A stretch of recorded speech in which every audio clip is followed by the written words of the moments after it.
A própria o bebê quando nasce, né, tem assistência Não, aqui. não, e eles nascem fortes, porque a mãe comeu, a mãe teve uma orientação, ela é obrigada a frequentar o posto de puericultura, né, de saúde, e ela recebe, por exemplo, para ir para a maternidade, ela recebe o enxoval, a camisola, o peignoir, roupa íntima, absorventes, talco, creme, o que a gente tem aí na hora, né?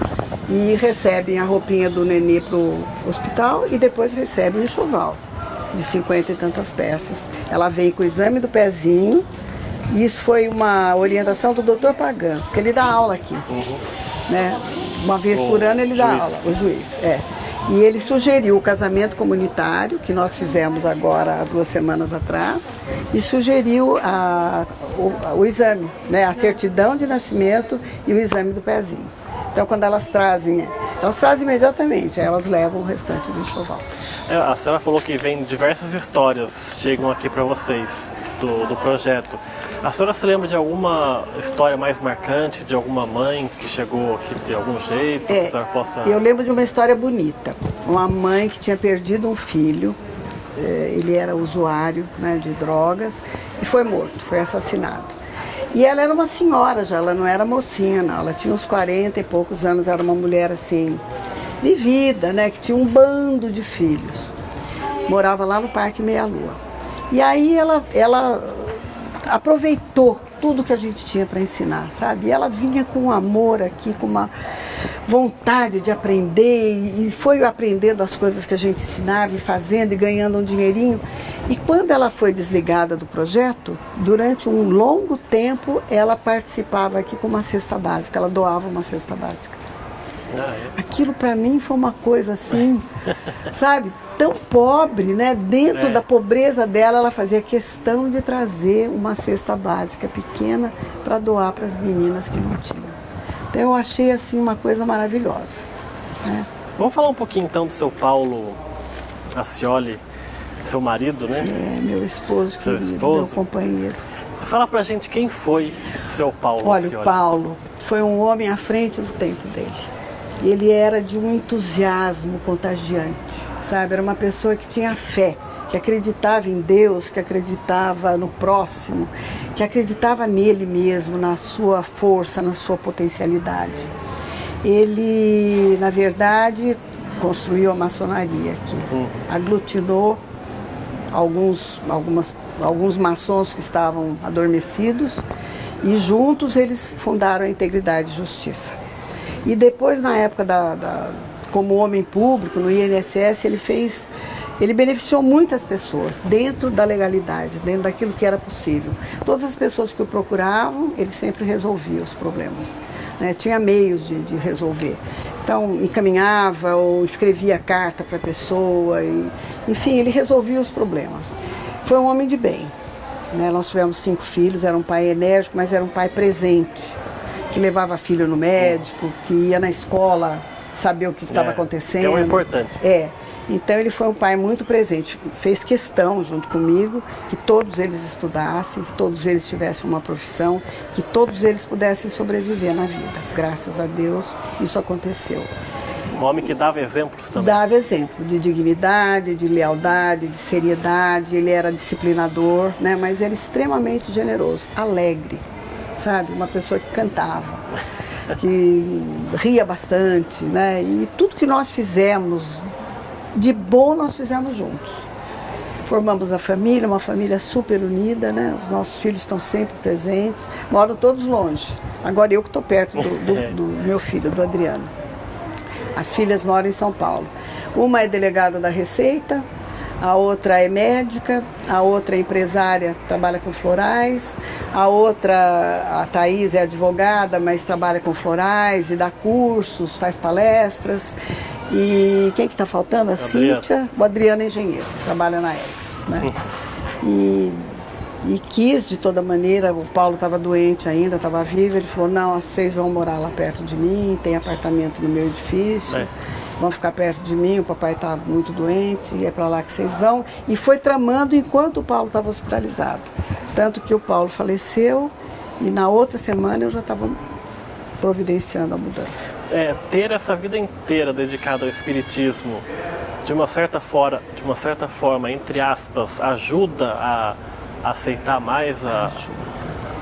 Então o que acontece? A morte, você diz, né? morte. Então, por exemplo, eu sei que a morte não existe, né? Inclusive eu já tive um contato com ele, né? É mesmo? 2. Né? E então é mais fácil um pouco, porque não acabou. Ele não está no cemitério, ele não está mais lá, graças a Deus. Ele está na espiritualidade, né? Está trabalhando, porque ele era um homem do trabalho. Então ameniza, mas a falta é muito grande. E a saudade. O dia a dia, né? Não tem jeito. A senhora pode falar desses contatos que a senhora... Posso, sempre através de orações, né?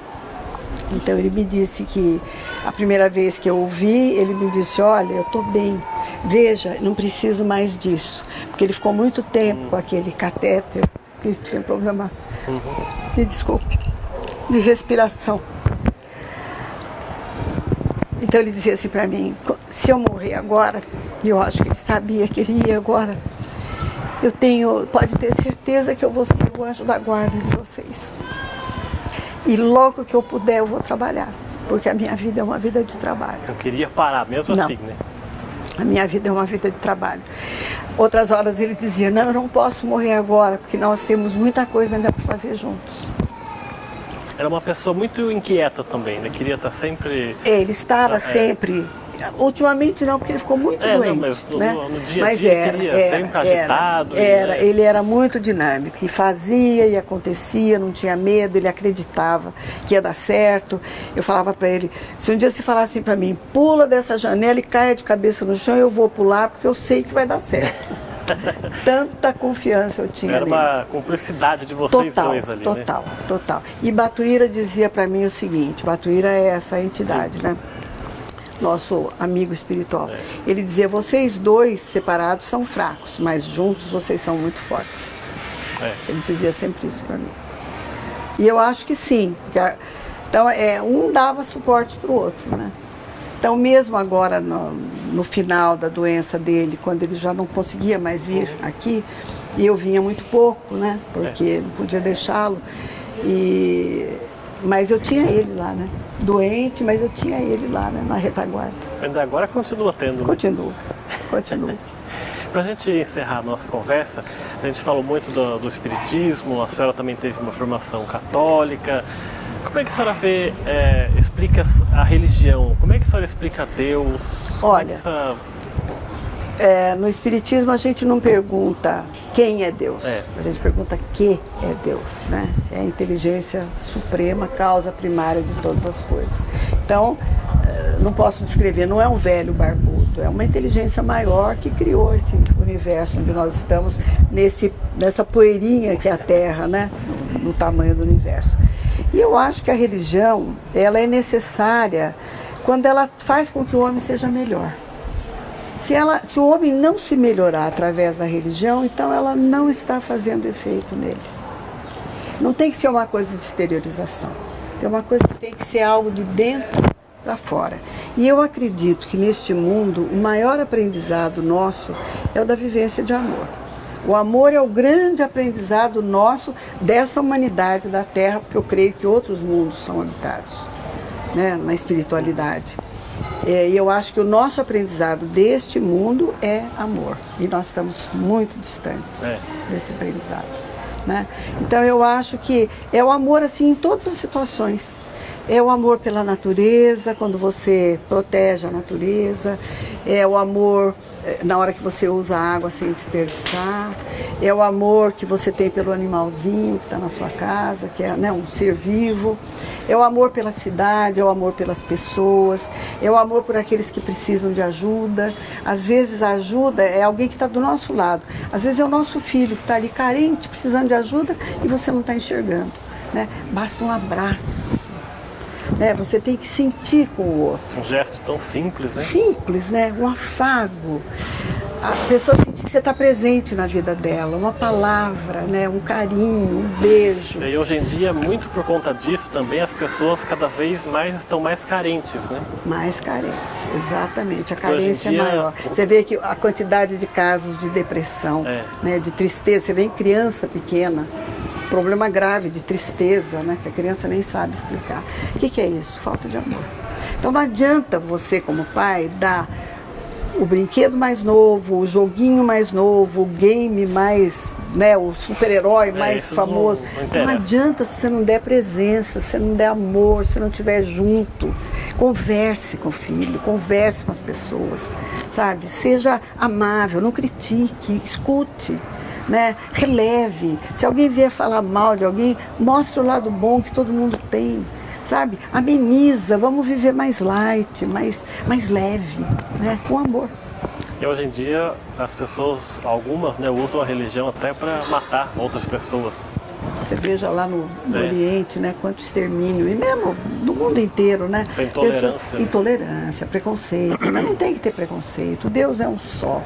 Jesus é o nosso mestre dentro do Espiritismo e nas religiões cristãs. Jesus é o nosso mestre, é um só. Por que diferenças, né? A senhora junto com São Paulo sofreu algum tipo de preconceito por não, ser espírita? Não, eu acho que não. No começo havia, assim, quando a gente falava, nós estamos fazendo, promovendo um jantar para a fraternidade Batuíra. O que é Batuíra? É índio? E se fosse? Né? É um espírito iluminado, foi um português, radicado no Brasil, veio para cá aos 9 anos, se tornou um homem muito rico, porque ele era muito ativo, né? E quando tinha 50 anos, ele perdeu um filho de 12 e ficou desesperado. Entrou no quarto, o menino velado na sala, e ele chorando muito, o menino apareceu. Falou: meu pai, não chore, a morte não existe, eu estou vivo. Ele saiu do quarto e disse: parem de chorar, a morte não existe. Saiu, foi buscar uma banda de música, que naquela época os cortejos eram feitos a pé, e a banda tocava a marcha fúnebre, só que a banda foi tocando dobrados, chorões, com alegria, porque a vida não acaba na sepultura. Então, a partir daí, ele foi estudar o Espiritismo e se transformou num grande espírita, foi um batalhador do Espiritismo em todo o estado de São Paulo, no sul de Mato Grosso, Minas Gerais.